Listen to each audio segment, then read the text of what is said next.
Okay, mga kalingap, isang mapagpalang umaga, tanghali, gabi po sa inyo lahat. Sana po ang lahat ay nasa mabuting kalagayan at ligtas po sa anumang kapahamakan. Saan man po kayo dako ng mundo naroroon. Ako pumuli ang inyong lingkod, Maestro 21 TV. At sa ating video natin ngayong araw na ito, mga kalingap, tayo muli po ay magbibigay ng ating reaction po tungkol po doon sa vlog po ni Kalinga Prab sa mga tatlong tinaguriang tatlong magkakapatid na zombie. Okay? Zombie sisters. Okay? Bakit kaya pinangalanan po ito ng zombie? Okay? So sa tagal po ng pagbablog po, pang ilang part na po yata yung pamamasyal po ni Kalinga Prab sa tatlong magkakapatid na talaga naman pong sobrang mahiyain. Kaya po tinatawag silang mga zombie kasi pag sila po daw ay naglalakad ay sabay-sabay magkakasunod na para bagang mga itik o mga bibi o mga sinabi daw po ng mga kapitbahay ay mga zombie. Okay? So, ayan po ang paksa po ng ating video ngayong araw na ito, mga kalingap. Pero bago po yan, tayo muna po ay magbibigay po guys sa ama at founder po ng Kalingap, Kuya Bal Santos Matubang. At tangkilikin po natin mga kalingap ang Ate Edna Vlog, Kalingap Rob, Kalingap Dan, Kuya Brooks Vlogs. At siyempre, kung bago lang po kayo sa munting channel na ito, sana po ay inyo rin pong tangkilikin sa pamamagitan po ng iyong pagbibigay ng inyong like, share, and subscribe. At tuloy pindutin na rin po ang notification bell. At sa ganon, tayo pa rin po ay magsama-sama sa susunod pa pong mga reaction videos na ating gagawin. Likewise, may galawad shoutout po sa ating mga kasamaan po dyan sa Karepa, Kalingap, Reactor Partners. Sa pamumuno po yan ng ating Presidente, Javier De Leon, aka Birador. At tangkilikin din po natin, mga kalingap, ang ating mga masisipag, matsatsagang mga kalingap partners, lalo na po yung mga nariyan po sa iba't ibang kalingap landing pad dito sa ating bansa. At siyempre, sa inyong mga kalingap supporters, kalingap solid subscribers, generous sponsors, may galawad shout out po sa inyo lahat. At ganoon din po sa ating mga kapatid po dyan sa Team Siomay ng Kalaki Community at ng buong Kalaki Community. Okay? So, isa po siguro sa plano upang maibsan po. Okay? Upang matanggal maski pa paano, mabawasan maski pa paano, yung pagkamahiyain po ng magkakapatid na ito, mga kalingap, ay yung i-expose sila sa mga tao. Okay? Siguro ay noong kabataan po nila ay hindi po sila na-expose sa mga tao, and understandable. Understandable po ang kanila pong sitwasyon sapagkat sila po ay nakatira sa bundok, parang mga ilang bahay lamang po ang mga kapitbahay po nila, at ito siguro din po ay lookout ng kanila pong mga magulang kasi hindi po nila in-expose sa tao ang kanila pong mga anak. Siguro ay maintindihan po natin ang mga magulang po ng mga batang ito, mga kalingap, sapagkat uunahin pa po. Okay, siguro uunahin pa po nila yung mga magulang ng mga batang ito ay uunahin pa po nila yung kanila pong pagkakakitaan upang sa ganon sila po ay magkaroon po ng kanilang makakain sa araw-araw. Okay? So, sa hirap po ng buhay po nila sa bundok, mga kalingap, nakaligtaan po nila na kinakailangan din po ay i-expose ang kanila pong mga anak, ipasyal ang kanila pong mga anak sa mga karamihan, sa karamihan o doon sa mga kapitbahay po nila na pwede nila pong makakausap, makadaupang palad, at nang sa ganun po ay na-develop po yung kanilang social life, na-develop po yung kanila pong yung kanilang pakikitungo sa kapwa-tao. Okay? So, at isa po nga yan ay napamamaraan po ay na ginawa po ni Kalinga Prab ay yung unti-unting ipapasyal po ang mga magkakapatid. Okay? So, tunghayan po natin, mga kalingap, ang isang maikling video clip po kung saan po ipinasyal po ni Kalinga Prab ang mga batang ito sa SM Daet. Okay? Tunghayan natin, mga kalingap.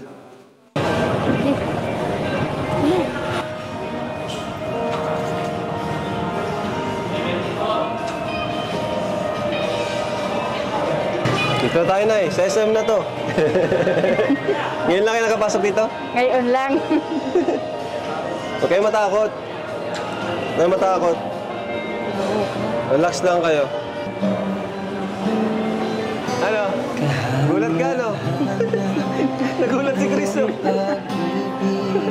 Nagulat si Chris. Mananatili sa buhay ko tuwing na kapayapaan ay tama. Kalayaan sa'yo nakita, kahanga-hanga ang iyong pag-ibig. Mananatili sa buhay ko tuwing na kapayapaan ay nadama.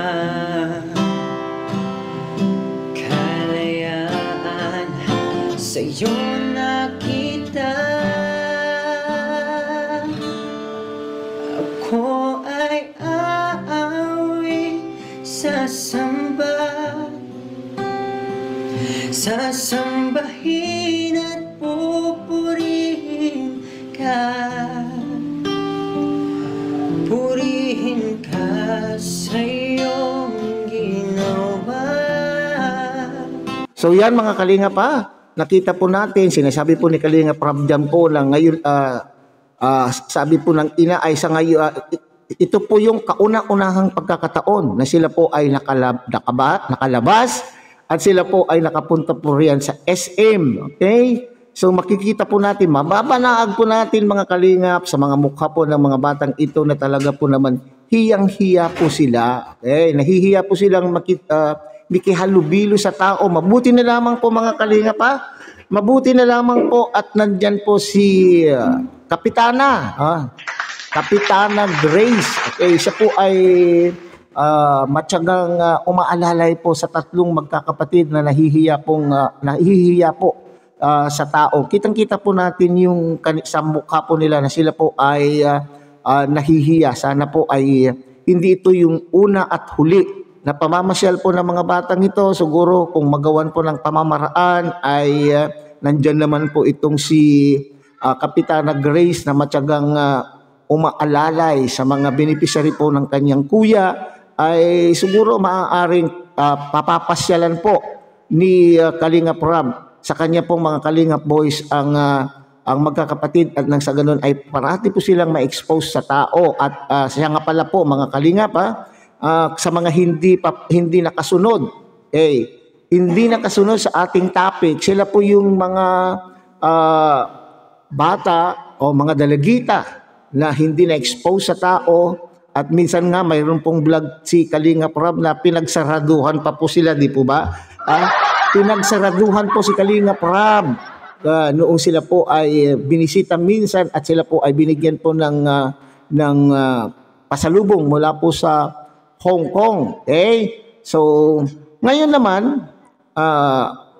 punta tayo mga Kalingap doon sa mga komento po ng ating mga netizens. Okay? So may sa vlog na po yan, ang mga Kalingap ay doon po natin nakita ang isang komento at nandyan po nga sa inyong monitor. Ang komentong ito mga Kalingap na sinasabi ay sana naman po ay hindi zombie. Sana naman po, sana hindi zombie po ang ipinangalan o ibabansag sa tatlong magkakapatid. Okay? Sa mga hindi din po nakakaalam at hindi nakasubaybay po sa buhay po ng tatlong magkakapatid na ito mga Kalingap, ay hindi po ito si Kalingap Rob ang nagbansag po sa mga batang ito ng zombie. Kundi ayon po sa salaysay ng mama na kanila pong kapitbahay na siyang nag-refer po kay Kalingap Rob. Ito daw po yung sinasabi ng kanila pong mga kapitbahay. Kasi daw po pag sila po daw ay umalis, ay sunod-sunod po sila na parang mga itik o silang mga bibi o sila po ay kung tawagin po ng kanilang mga kapitbahay ay zombie. Okay? Alright, dito naman po sa nagkomento, tama naman po. Tama po yung kanya pong obserbasyon na sana naman po ay at suggestion po niya, sana naman po ay wag na po silang tawagin ng mga zombie sapagkat ito po ay negatibo. Negative po itong word na ito. Pag sinabi mo kasing zombie, pag sinabi natin zombie ang isang tao, kapag tayo po ang pagmumukha po natin ay ikinumpara sa isang zombie, ibig sabihin ay napakapangit mo at naaagnas ang iyong pagmumukha. Pag sinabihan kang zombie, ikaw ay nangangain po ng tao, hindi po ba? Kumakagat.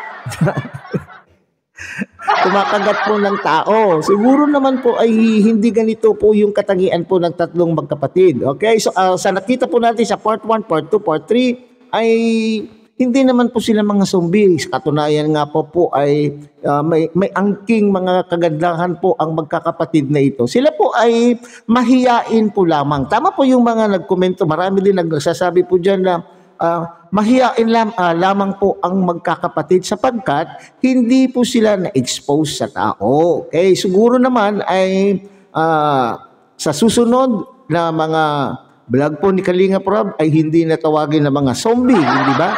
Kasi parang para sa akin din po, ang sang-ayon po ako dun sa komento na talagang negative po. Okay? Negatibo po yung salitang zombie na ibabansag mo sa isang tao. Sabi ko nga kanina, pag sinabi mong pag ikaw ay ikinumpara sa isang zombie, ay napakapangit mo. Ikaw ay naaagnas na kasi pag sinabi mong zombie ay nabuhay na patay. Hindi po. Nabuhay na patay na ikaw ay na sila po ay nangangain din po kumbaga ay infected. Okay? Sila po ay infected ng disease. Bagamat sila po ay patay, sila po ay nabubuhay. Ayon po yan sa ating mga napapanood, pero ewan ko lang kung sa totoong buhay ay mayroong existing na zombie na infected tapos nagiging zombie. Sa pelikula lang po tayo nakakapanood ng mga ganitong tema po ng mga pelikula. Okay? So siguro tama po.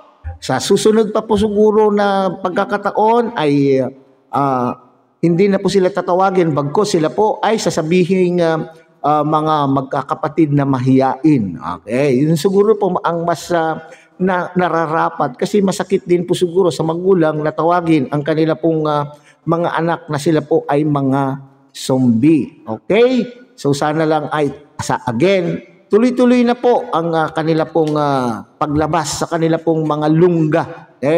O kaya paglabas sa kanilang mga shells at nang sa ganun ay makaranas din po sila ng buhay sa labas po ng kanila pong tahanan. Okay? So hanggang dito na lamang po tayo mga kalingap. Uli, tangkilikin po natin Kuya Bal Santos Matubang, Ate Edna Vlog, Kalingap Rob, Kalingap Dan, Kuya Brooks Vlogs, at muli na naman po. Sana po ay inyo rin pong tangkilikin ang munting channel po na ito sa pamamagitan po ng inyong pagbibigay ng like, share, and subscribe. At tuloy pindutin na rin po ang notification bell.